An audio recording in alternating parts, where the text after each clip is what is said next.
Ya Bapa, kami rindu untuk Tuhan berbicara kepada kami.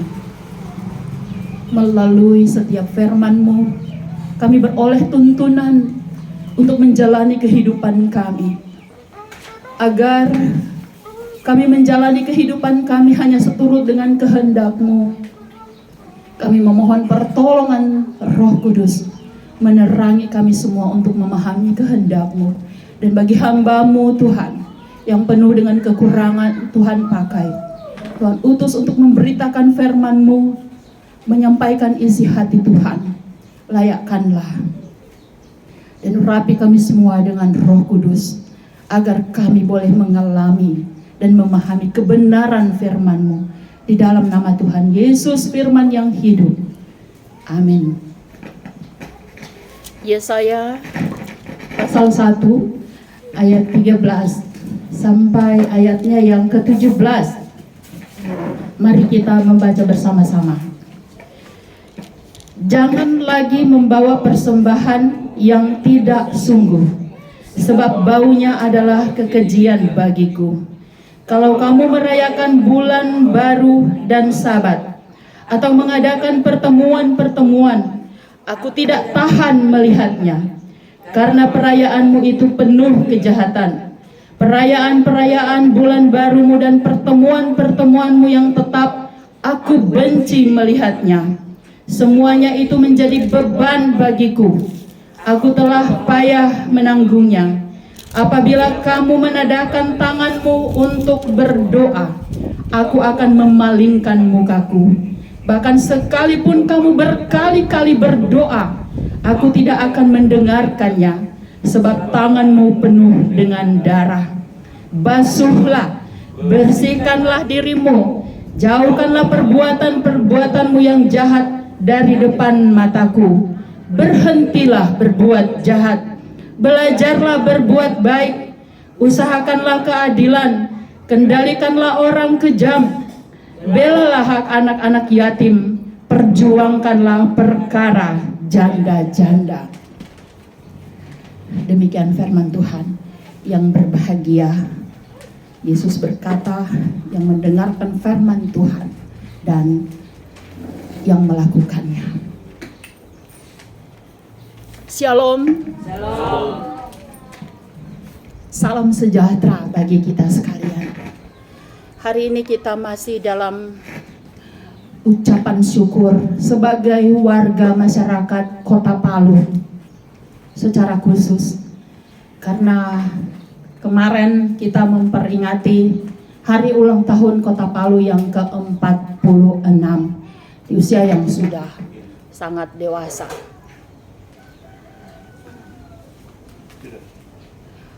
46, dan sekaligus hari yang sama 6 tahun kita memperingati bencana yang sangat mengerikan.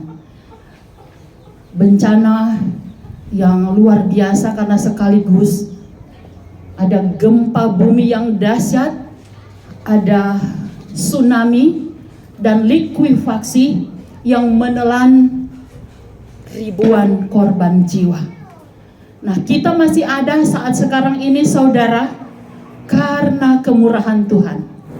Kita masih diberi kesempatan untuk bernafas, untuk menjalani kehidupan kita di bumi ini. Itu karena kemurahan kasih Tuhan.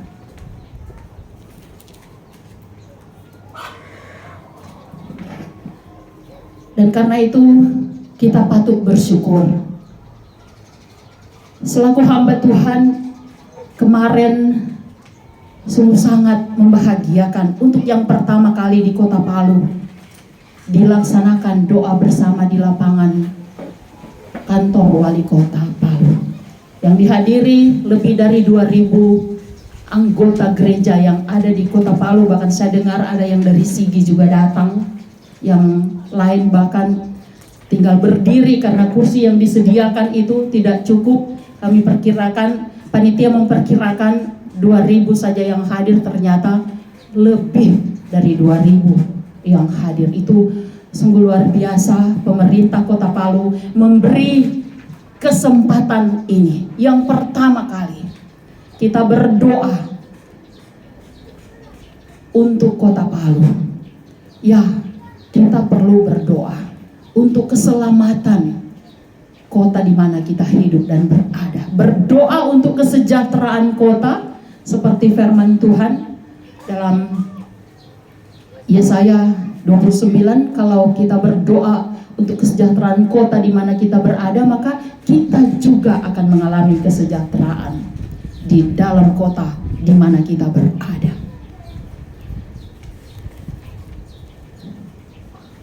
Kita bersyukur Tuhan masih melindungi kita dengan anugerahnya.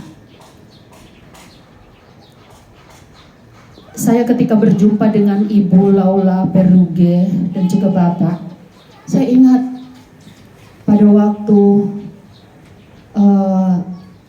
ya itu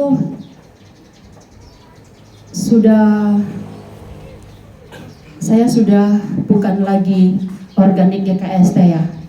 Jadi Ibu Laula dengan Bapak datang di rumah, minta supaya saya kiranya berkenan melayani jemaat binaan yang ada di Donggala, karena di jemaat itu ada satu masalah yang berat, terancam perpecahan.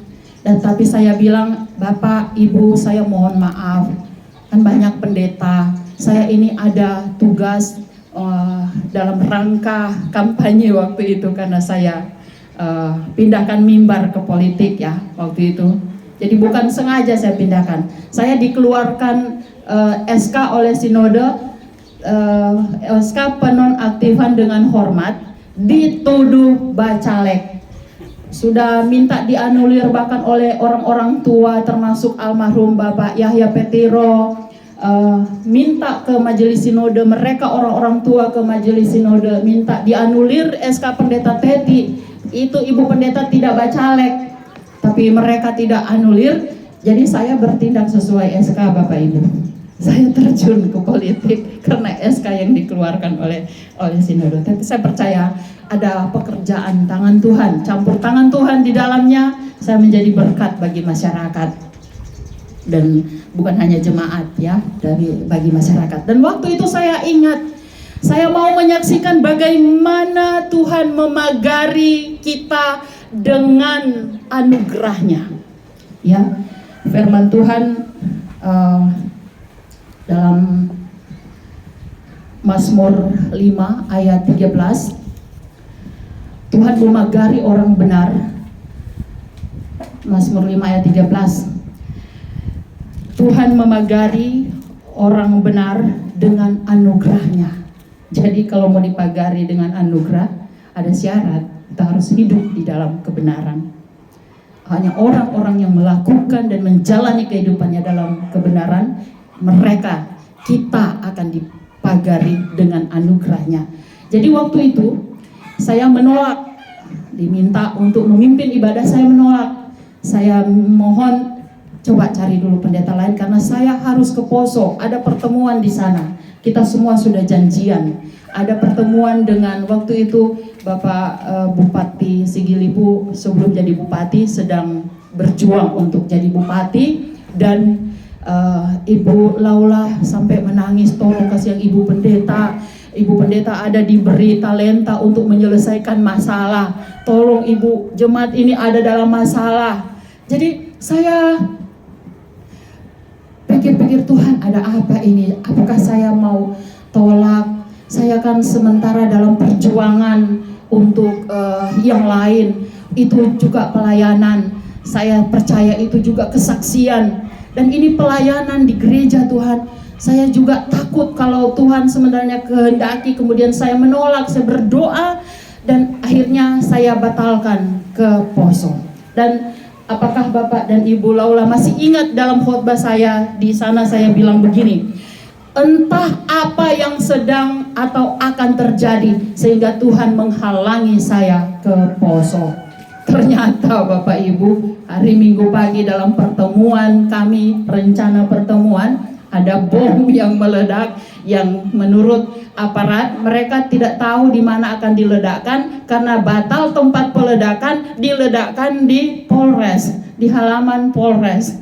Jadi aparat upacaranya di dalam, mereka sudah tahu karena ada batal pengantinnya, tapi bomnya harus dimeledakkan.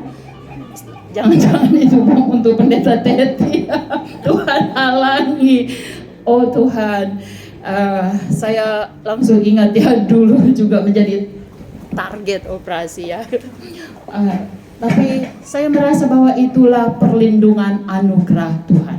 Salah satu, ada banyak hal yang merupakan bentuk perlindungan Tuhan dengan anugerahnya. Dia memagari kita dengan anugerahnya.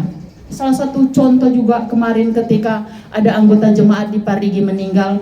Aduh, mereka sempat telepon, tolong doa Ibu Pendeta Teti. Saya doa di telepon karena rusak jalan waktu itu. 3 hari sesudah berdoa dibawa ke rumah sakit. Dan 3 hari dalam rencana saya baru mau pergi hari Sabtu, hari Kamis malam ternyata sudah meninggal.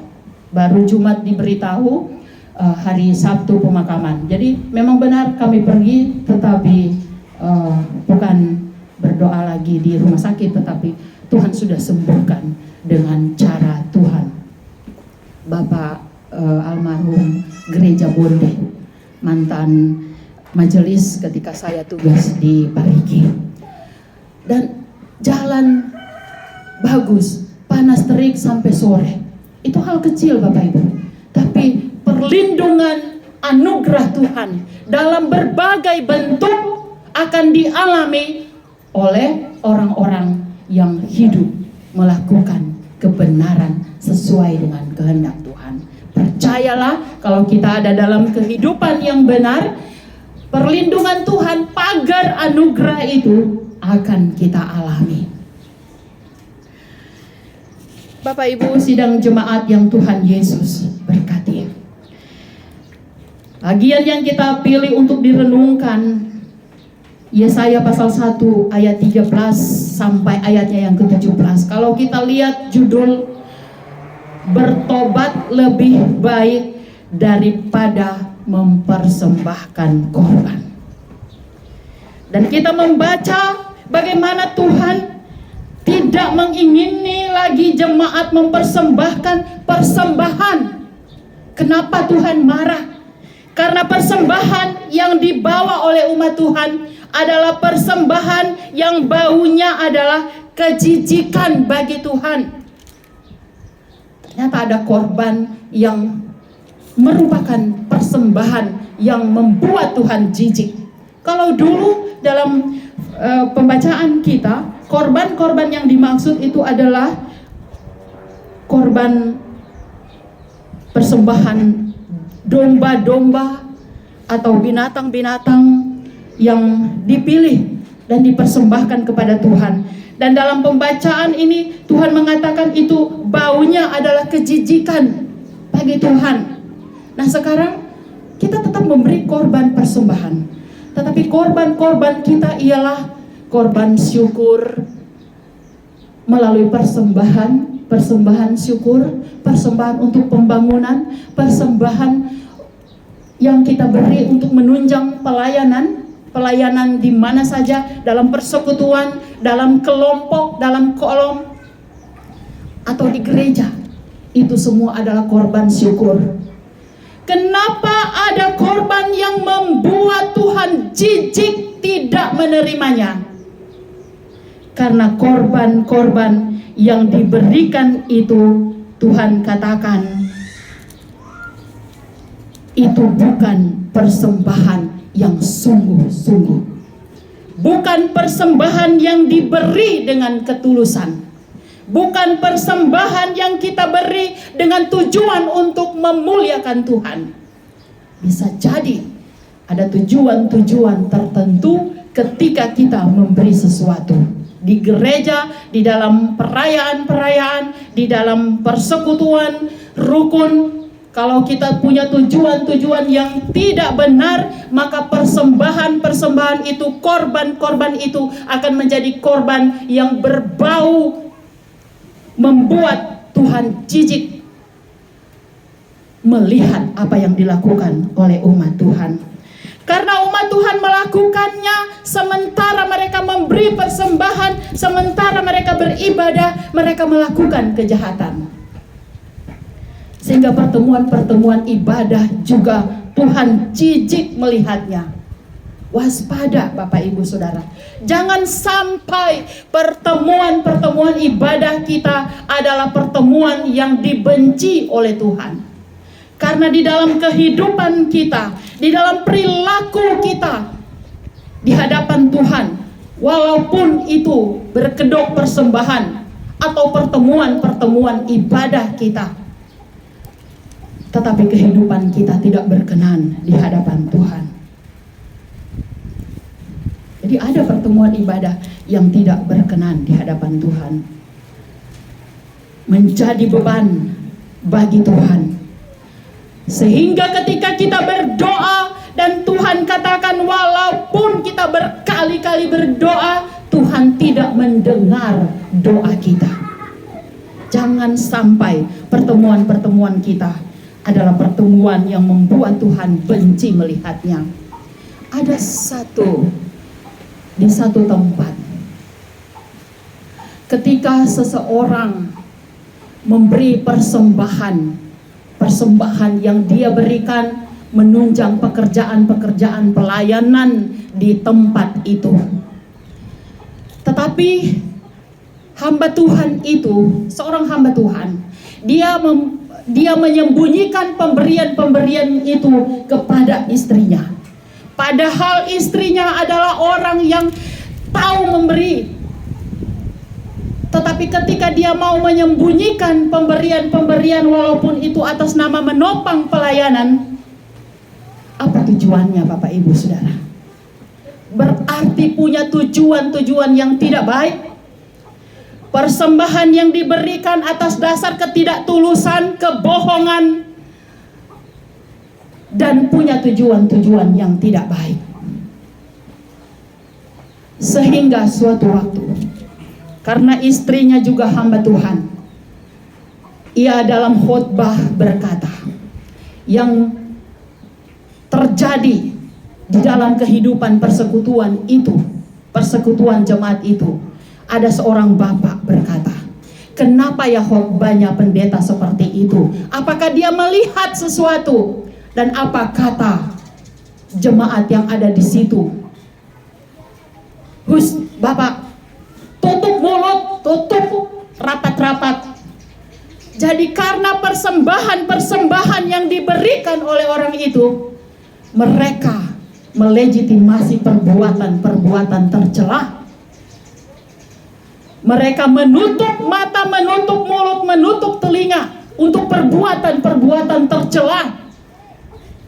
Maka pertemuan-pertemuan seperti itu, persembahan-persembahan seperti itu adalah persembahan yang menjijikkan di hadapan Tuhan. Apalagi karena hamba Tuhan itu di dalam khotbahnya selalu menyinggung tentang perselingkuhan, tentang ketidaksetiaan, tentang tanggung jawab dalam hidup rumah tangga yang harus kudus dijalani. Maka jemaat itu membatasi jadwal atau menjadwalkan hamba Tuhan untuk pimpin ibadah dan berdoa.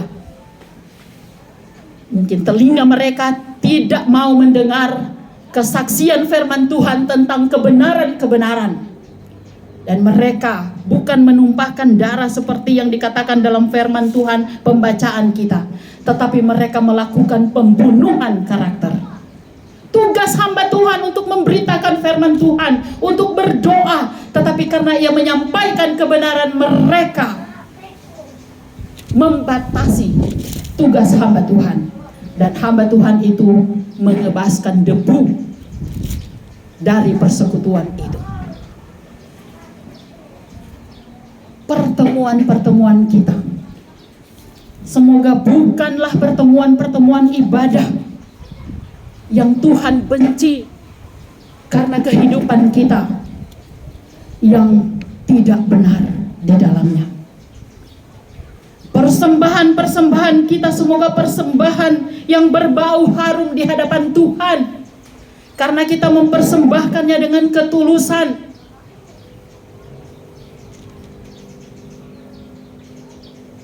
Kalau persembahan dipersembahkan dengan ketulusan, itu pasti membawa berkat kembali. Bukan membayar Tuhan, tetapi itu janji Tuhan. Karena Tuhan sumber berkat. Tuhan katakan, aku tidak membutuhkan korban-korbanmu itu. Tuhan itu kaya. Tetapi ketika kita memuliakannya dengan kehidupan kita, maka kehidupan kita juga diberkati.